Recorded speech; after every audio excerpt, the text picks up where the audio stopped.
ಇವತ್ತು ಮಾದಕ ವಸ್ತುಗಳ ವಿರುದ್ಧ ಪ್ರತಿಭಟನೆ ಕಾರ್ಯಕ್ರಮ ಹಮ್ಮಿಕೊಂಡಿದ್ದ ರಾಯಬಾಗದಾಗ ಪ್ರಣಯನವರ ನೇತೃತ್ವದಲ್ಲಿ ಹಾಗೂ ಒಂದು 25ರಿಂದ 28 ಸಂಘಟನಾ ಅದರೊಳಗೆ ಪಾಲ್ಗೊಂಡಿದ್ದು.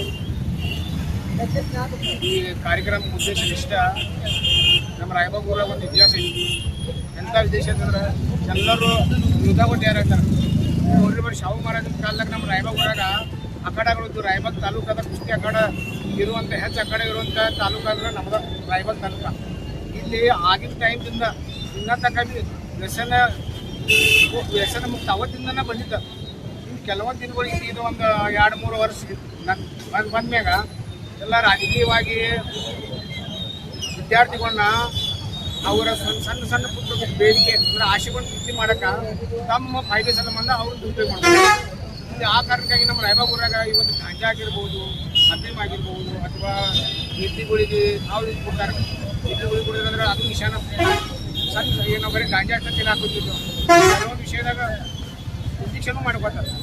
ಇದು ಯಾಕೆ ಮಾಡ್ಕೊತಾರೋ ಕೆಲವೊಂದು ಮಂದಿ ಲೀಡರ್ಗಳು ಏನು ಮಾಡ್ತಾರೋ, ಹುಡುಗರ ಏನೋ ಎಂಜಾಯ್ಮೆಂಟ್ ಬೇಕಾಗಿತ್ತು ನಾ ಕರಿಬೇಕಾಗಿ ಅಂಥವ್ರು ಏನು ಮಾಡ್ತಾರೋ ಈ ನಿದ್ದಿಗಳಿಗೆ ಕೊಡ್ತಾರೆ ಅಥವಾ ಗಾಂಜಾ ಕೊಡ್ತಾರೆ. ಇನ್ನು ಹುಡುಗರು ನಾವು ಶ್ರೀಮಂತ ನಾವು ಜನ ಮಜಾ ಮಾಡಬೇಕು ಹೋದಾಗ ಹೋಗಿ ಅಂಥಲ್ಲಿ ಏನು ಮಾಡ್ಕೊಂಡು ಬರ್ತಾರೋ ಡ್ರಗ್ಸ್ ತೊಗೊಂಡ್ಬರ್ತಾರೆ. ಅದೇ ಡ್ರಗ್ಸ್ ಇಲ್ಲಿ ತೊಗೊಂಬಂದ ಜನ ಫ್ರೆಂಡ್ಸ್ ಸರ್ಕಲ್ಗಳಿಗೆ ಜರ್ಜರ ಎಷ್ಟು ಕೊಡ್ತಾರೆ. ಅದು ಕೊಟ್ಟು ಕೂಡ ಚೈನ್ ಸಿಸ್ಟಮ್ ಚಾಲೂ ಆಗಿತ್ತು. ಅದು ಮಾತ್ರ ನಿಮ್ಗೆ ಗೊತ್ತೈತೆ. ಹೀಗಾಗಿ ನಮ್ಮ ರಾಯಬಾಗ ಊರಾಗ ಬಡವರು ಹಿಡ್ಕೊಂಡು ಶ್ರೀಮಂತರ ತನಕ ಎಲ್ಲರೂ ಡ್ರಗ್ಸ್ ಸೇವನೆ ಅಂದ್ರೆ 20% ರೇಟ್ ಯುವಕರು ಇವತ್ತು ಸೇವನೆ ಮಾಡ್ತಾರೆ. ಈ ಕಾರಣಕ್ಕಾಗಿ ಕೆಲವೊಂದು ಮಂದಿ ಸಾಲ ಮಾಡ್ಕೊಂಡರು, ಕೆಲವೊಂದು ಮಂದಿ ಮನಿ ಮಾರ್ಕೊಂಡು ತನ್ನ ಕುಟುಂಬ ಸಲುವಾಗಿ ಹೆಚ್ಚಲ್ ಕರ್ಜಿ, ಕೊಲ್ಲಾಪುರ, ಈ ಕಡೆ ನಿಪ್ಪಣ ಸೈಡ ಹೋಗಿದ್ದಾರೆ. ಹೀಗಾಗಿ ನಮ್ಮ ಊರ ಸುಶಿಕ್ಷಿತ ವ್ಯವಸ್ಥಿತವಾಗಿರುವಂಥದ್ದು ಊರು. ಹೀಗಾಗಿ ಈಗ ಯಾವಾಗ ಶಾಹು ಮಹಾರಾಜ್ ಬಂದರು, ಅದ್ರ ನಂತರ ಅಪ್ಪಾಜಿಯವರು ಬಂದರು. ಎಲ್ಲ ಕ್ರೀಡಾಪಟುಗಳು ಎಂತಾಗಿದ್ರು ಅಂದ್ರೆ ಅತಿ ಹೆಚ್ಚಿದ್ರು. ನೋಡಲು ಕುಸ್ತಿ ಆಗಿದ್ರು, ಕಬಡ್ಡಿ ಆಗಿದ್ರು, ಕರಾಟೆ ಒಳಗಿದ್ರು. ಈಗ ಈ ಸಕ್ಕರೆ ಹೇಳ್ದಂಗೆ ಇಲ್ಲ ಕರಾಟೆ ಅವರಿಂದ ಒಂದು ನಾರಾಯಣ ತಾಲೂಕು ಉಡುಪೇಶ್ವರ ಇದ್ದರು. ಇನ್ನು ವಾಲಿಬಾಲ್ದಾಗ ಸಂಧಿ ಇದ್ರು. ನಾವೆಲ್ಲ ಇಲ್ಲಿ ತಕ್ಕ ಒಂದು ನಾವು ಸಿಟ್ಟು 40 ವರ್ಷದಿಂದ ವಾಲಿಬಾಲ್ದಾಗ ಕಳೆದಿವಿ. ಈ ಕ್ರೀಡಾಪಟುಗಳು ಹುಡ್ತಾರಿಲ್ಲ.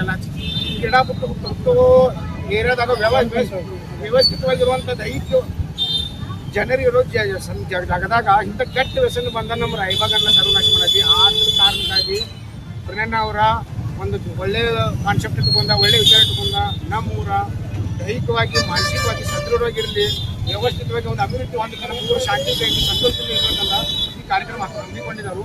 ಏನು ಪೊಲೀಸರು ಅದನ್ನು ಜವಾಬ್ದಾರಿ ತೊಗೊಂಡರು. ಅದನ್ನು ತೊಗೊಂಡು ಬಳಕೆ ಎಲ್ಲರೂ ಹಂಗೆ ಆ ಕಡೆ ಆಗ್ತೈತೆ ಅಂದ್ರೆ ನಾವು ಮತ್ತೆ ಪೊಲೀಸರಿಗೆ ಇಲಾಖೆಗೂ ನಮ್ಮದೇನು ಮಾಹಿತಿ ಐತೆ ಅಂದ್ರೆ ನಾವು ಮಾಹಿತಿ ಕೊಡ್ತೀವಿ. ಬಟ್ ಇದು ವ್ಯವಸ್ಥಿತವಾಗಿ ಮೊದಲು ಹೆಂಗಿತ್ತು ನಮ್ಮ ರಾಯಬಾಗ ಹಂಗೆ ಮಾಡೋಕೆ ನಾವೆಲ್ಲರೂ ಕೂಡಿ ನಮ್ಮ ರಾಯಬಾಗ ನಾಗರಿಕರಾಗಿ ನಮ್ಮ ತಾಲೂಕು ನಾಗರಿಕರಾಗಿದ್ದು ನಾವು ಇದನ್ನು ಮಾಡ್ತೇವೆ ಅಂತ ವಿಶ್ವಾಸ ಐತಿ. ಅದಕ್ಕೆ ತಮ್ಮೆಲ್ಲರೂ ನಮ್ಮ ಮಾಧ್ಯಮದಲ್ಲಿ ಸಹಕಾರ ಬೇಕು. ಅದನ್ನ ಯಾವಾಗಲೂ ಯಾವುದೇ ಎಲ್ಲ ಮೂಲಾಗಿತ್ತಂದ್ರೆ ಅದನ್ನ ಜನ ಹರಡಿಸಿದೆ. ಯಾಕಂದರೆ ಕೆಲವೊಂದು ನಾನು ಏರಿಯಾಗಳು ನೋಡಿದ ಹಾರಿಗೆರೆ ಎಲ್ಲ ಕೆಲವೊಂದು ಟಾರ್ಗೆಟ್ ಮಾಡೋರು 16 ಈಗ 9 ವಯಸ್ಸು ಹುಡುಗರನ್ನ ಟಾರ್ಗೆಟ್ ಮಾಡ್ತಾರೆ. ಅವ್ರು ಯಾಕೆ ಮಾಡ್ತಾರೆ ಅಂದ್ರೆ ರೊಕ್ಕ ಗಳಿಸೋ ದಂಧೆ ಆಗಿದ್ದು. ಮತ್ತು ಯಾರಿಗೆ ನೀವು ಪಟ್ನರ್ಗಳಿದಾರಲ್ಲ ಅವ್ರ ಮೂಲ ವಿಡಿಯೋಸ್ ಎಲ್ಲ ಬಂದು ಹೆಚ್ಚು ಈ ಮಾಧ್ಯಮ ಮುಖಾಂತರ ನೀವು ತೋರಿಸಿದ್ರೆ ನಿಮ್ಮ ನಂಬಿಕೆ ಹೆಚ್ಚು ಶಕ್ತಿ ನಿಮಗೈತಿ. ದಯಮಾಡಿ ತೋರಿಸಿದ್ದ ತಮ್ಮಲ್ಲಿ ವಿನಂತಿ ಮಾಡ್ಕೊಂಡು ನಾನು 2 ಮಾತು ಮುಗಿಸ್ತೀನಿ. ನಾನು ಗಣೇಶ್ ನಮ್ಮಲ್ಲಿ ಇದ್ದಂದ್ರೆ ವಕೀಲರ ಮಾಜಿ ಪಟ್ಟಣ ಪಂಚಾಯತ್ ಸದಸ್ಯ.